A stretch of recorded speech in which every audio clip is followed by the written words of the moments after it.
I'm Chef Frank. This is Proto Cooks, and today we're making garlic scape pesto. So what is a garlic scape pesto? Well, that's two different things we got to talk about there. A pesto. Pesto basically means a paste. So we're going to make a paste out of garlic scapes. So what is a garlic scape? A garlic scape is a part of a hardneck garlic plant. You see this June through July. Highly seasonal, you'll see it in farmers markets. And the farmer used to cut this off and throw it out because basically what happens is, you see this garlic bulb. This is what we're used to seeing. This grows underground, and basically what happens is that the plant starts out like this.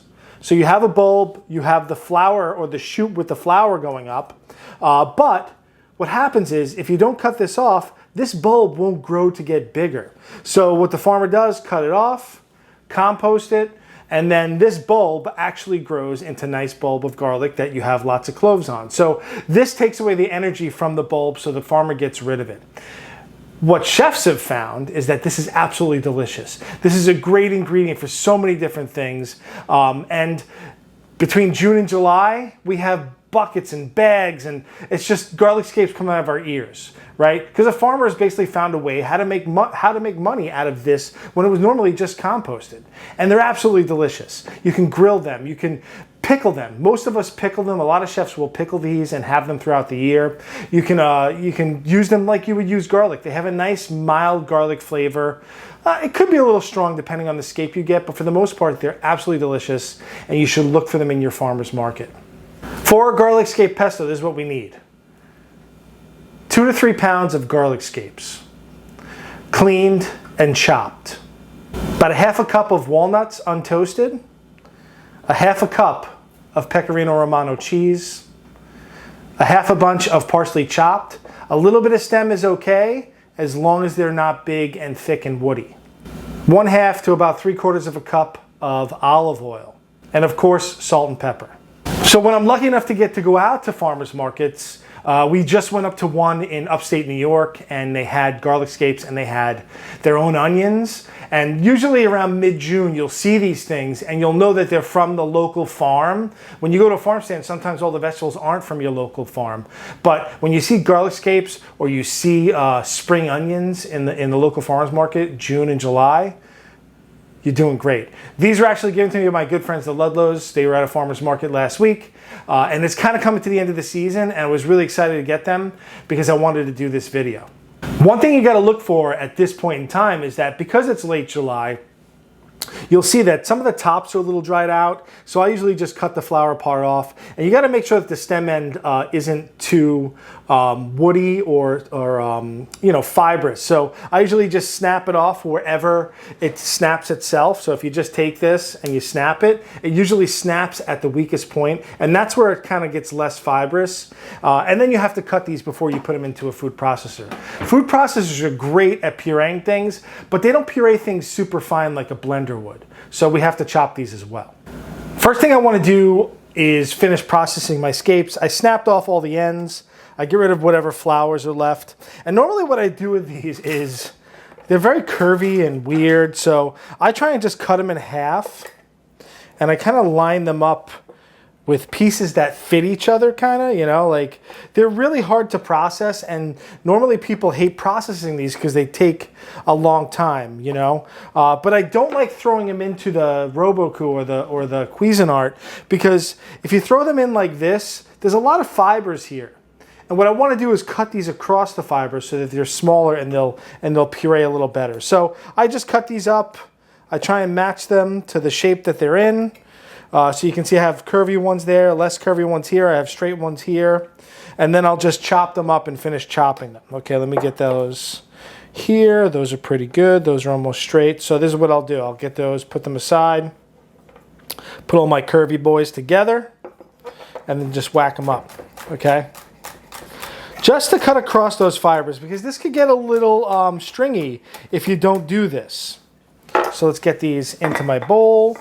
I'll just sweep them in, okay? Any big pieces that are still there, I can always go back and re-chop.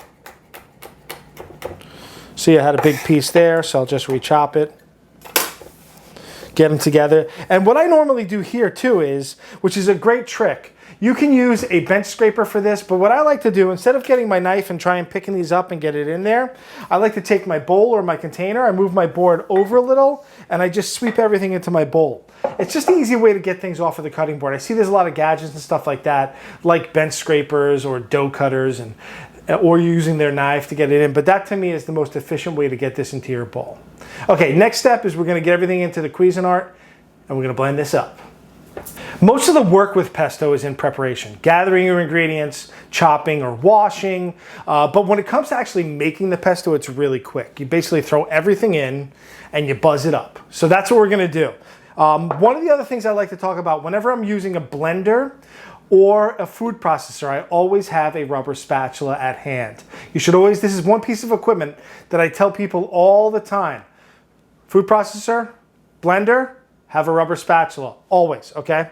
Non-negotiable. So what I'm gonna do is I'm gonna take my scapes right into the bowl of the food processor. My nuts go in, my chopped parsley goes in, my cheese, and I have about 3/4 of a cup of olive oil. That goes in, and I have a little olive oil over here just in case I need a little more. A hefty pinch of salt, and I always get tons of comments on my pinch of salt, and it's a hefty pinch of salt, and then some black pepper, right? I prefer fresh cracked black pepper all the time. This pepper mill is a really great pepper mill. I'll put a link to something similar to it in the description, and a nice hefty dose of black pepper, okay? Top goes on and we puree.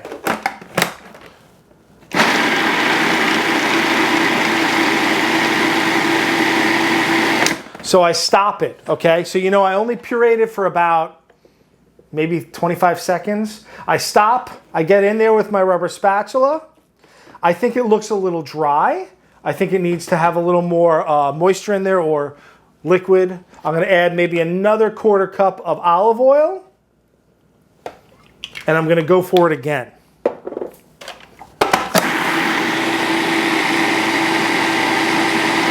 Stop it, give it a scrape down your sides. This is whenever I make pesto, I'm always scraping down my sides, making sure there's no big chunks. Scrape down, let it go again. Ah, there we go. Stop one more time, one more scrape, and I think we're done after this. But I want this to be pureed pretty fine, or as fine as the machine will get it. Okay, scrape it down, go again.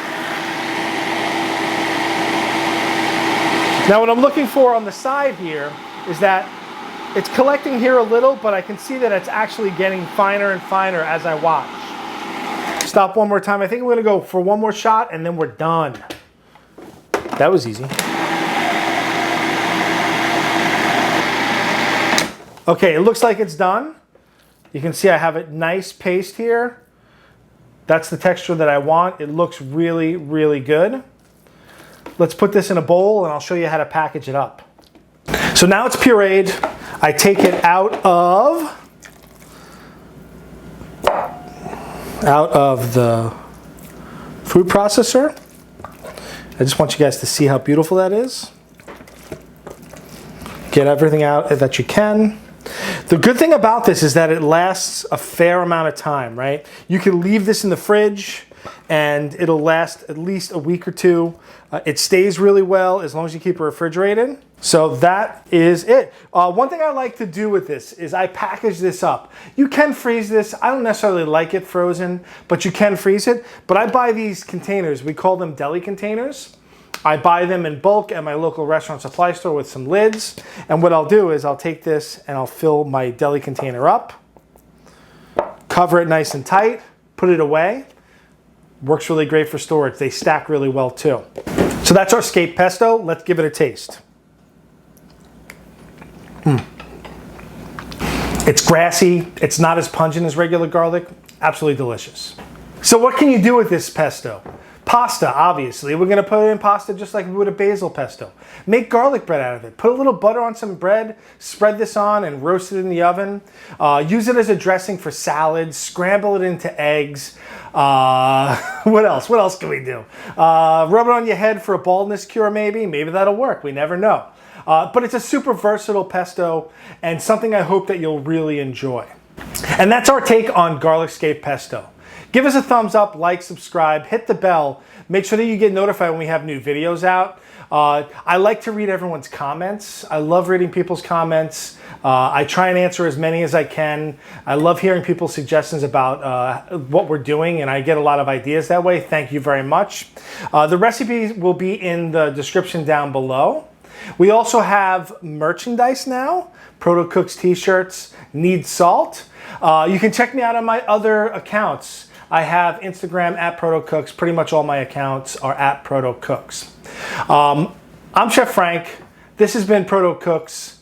Thanks for watching.